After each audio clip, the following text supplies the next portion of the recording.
السلام علیکم، میرا نام عمار رفیق ہے۔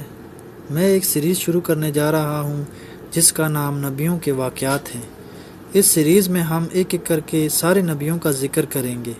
یہ سیریز بہت انٹرسٹنگ ہونے والی ہے، تو پلیز میرے چینل کو سبسکرائب کریں۔ تو چلیں سٹارٹ کرتے ہیں۔ سب سے پہلے ہم حضرت آدم علیہ السلام کا واقعہ سنیں گے۔ جب انسان نے پہلے پہل اس زمین پر قدم رکھا تو اللہ نے انسان کو دنیا میں بھیجنے سے پہلے انسان کے زندہ رہنے کے لیے تمام سامان پیدا فرمایا۔ ہوا، پانی، آگ اور مٹی یہ انسان کی بنیادی ضرورت تھی۔ اس کے بغیر تو انسان زندہ ہی نہیں رہ سکتا۔ انسان کے جسم میں قوت پیدا کرنے کے لیے کھانا بھی ضروری تھا۔ اس کے لیے اللہ نے پھل، پھول، میوے، پودے، ہرے بھرے درخت پیدا کیے۔ اس کے علاوہ سر اٹھائے بلند و بالا پہاڑ، رواں دواں گنگناتے ہوئے چشمے، بل کھاتے دریا، بکھرا سمندر، چاند، سورج، ستارے، غرض کے ہر وہ چیز جو انسان کے زندہ رہنے کے لیے ضروری تھی پیدا کی۔ ان سب چیزوں کے علاوہ انسان کے آرام اور سہولت کے لیے اور چیزوں کی بھی ضرورت تھی، وہ بھی پیدا فرمائی۔ زمین آسمان کے اندر بے شمار چھپے ہوئے خزانے اور وسائل ہیں، مثلاً لوہا، چاندی، ابرک، تیل، کوئلہ، گیسیں ہیں۔ یہ تمام چیزیں انسان کی ضرورت کی ہیں۔ ان سے انسان فائدہ حاصل کرتا ہے۔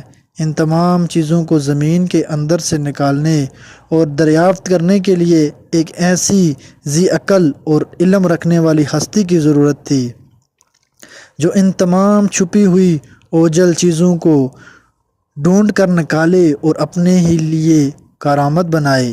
یہی ہستی جسے انسان کہا جاتا ہے۔ انسان کو اللہ نے عقل اور سوچنے سمجھنے کی صلاحیت عطا کی، پھر دنیا میں بھیجا۔ سب سے پہلے انسان حضرت آدم علیہ السلام تھے۔ انسان کی نسل حضرت آدم علیہ السلام سے چلی اور تمام انسان حضرت آدم علیہ السلام کی اولاد ہیں۔ اللہ تعالیٰ نے حضرت آدم علیہ السلام کو پیدا کرنے کے لیے ارادہ فرمایا اور فرشتوں سے کہا، میں زمین پر اپنا خلیفہ بنانے والا ہوں۔ اس پر فرشتوں نے اعتراض کیا اور کہا، کیا آپ زمین پر انسان کو پیدا کرنے والے ہیں؟ انسان تو زمین پر فساد برپا کرے گا اور خون بہائے گا۔ ہم تو تیری پاکی بیان کرتے ہیں، تیرا شکر بجا لاتے ہیں، کیا ہم عبادت کے لیے کافی نہیں ہیں؟ اللہ نے فرمایا، جو میں جانتا ہوں وہ تم نہیں جانتے۔ پھر اللہ نے خود اپنے ہاتھوں سے حضرت آدم علیہ السلام کو پتلا بنایا، پھر اسے سنوارا اور اسے مناسب شکل دی۔ اس کے جسم کا ہر وہ حصہ خوبصورتی کے ساتھ بنایا۔ پھر اس مٹی کے پتلے میں اللہ نے اپنی روح پھونکی۔ پھر فرشتوں سے پوچھا کہ چیزوں کے نام بتاؤ اگر تم سچے ہو۔ فرشتوں نے جواب دیا، ہم نہیں جانتے، سب سے زیادہ تو آپ جاننے والے ہیں۔ ہم کو تو بس اتنا ہی علم ہے جو آپ نے ہم کو سکھایا ہے۔ آپ بڑے علم اور بابرکت والے ہیں۔ اللہ نے آدم سے کہا، اے آدم، ان فرشتوں کو ان چیزوں کے نام بتاؤ۔ اللہ نے آدم کو تمام چیزوں کے نام بتا دیے تو آدم کے علم میں تمام باتیں آ گئی۔ آدم نے ان چیزوں کے نام بتا دیے تو اللہ نے فرشتوں سے کہا، کیا میں تم سے نہ کہتا تھا کہ آسمان اور زمینوں کے اندر کی سب پوشیدہ باتوں کو جانتا ہوں؟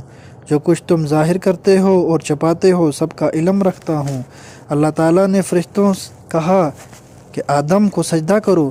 تمام فرشتوں نے آدم کو سجدہ کیا۔ جب ابلیس نے سجدہ کرنے سے انکار کیا تو اللہ نے فرمایا، تو آسمان سے اتر، تو نے تکبر کیا اور تو ذلیل و خوار ہوا۔ ابلیس نے کہا کہ مجھے قیامت کے دن تک مہلت دیجیے۔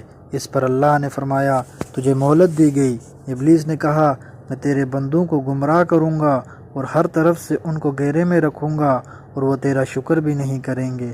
اللہ تعالیٰ نے حضرت آدم علیہ السلام کو حکم دیا کہ اے آدم، تم اور تمہاری بیوی بہشت میں رہو اور جو کچھ کھانا ہے فراغت سے کھاؤ، اور ایک خاص درخت کی طرف اشارہ کرتے ہوئے کہا کہ اس درخت کی طرف نہ جانا ورنہ تم ظالم قرار دیے جاؤ گے۔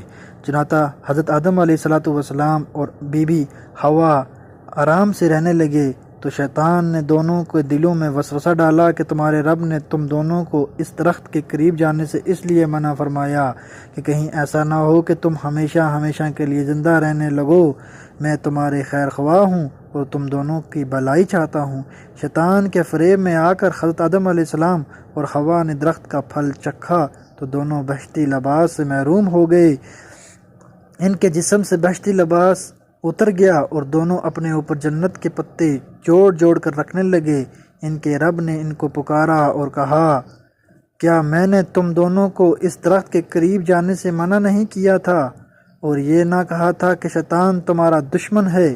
حضرت آدم اور حوا دونوں سے غلطی ہوئی، انہوں نے اللہ کا حکم نہیں مانا۔ اس غلطی پر دونوں کو سخت ندامت ہوئی۔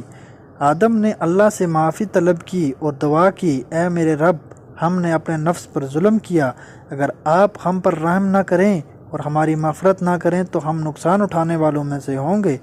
آدم اور حوا کو زمین پر اتار دیا اور کہا کہ تم ایک دوسرے کے دشمن رہو گے اور ایک خاص وقت تک تم دونوں کو زمین پر رہنا ہے۔ میری طرف سے کوئی ہدایت آئے تو جو شخص اس ہدایت کو مانے گا نہ انہیں کسی بات کا اندیشہ ہوگا نہ کوئی غم۔ جو میری نصیحت سے منہ موڑے گا اس کے لیے دنیا میں زندگی تنگ ہوگی اور قیامت کے روز اس کو اندھا اٹھائیں گے۔ جب حضرت آدم علیہ السلام آسمان سے اتر کر زمین پر آئے تو وہ فرشتوں کی پاکیزہ باتیں سننے سے محروم ہو گئے، اس لیے دل اداس رہنے لگا۔ آپ نے اللہ سے دعا کی اور عرض کیا کہ میں تو فرشتوں کی صحبت سے محروم ہو گیا ہوں۔ اس پر اللہ نے فرمایا، آپ مکہ معظمہ جائیں، وہاں میرا گھر تعمیر کریں، اس کا طواف کریں اور نماز پڑھیں۔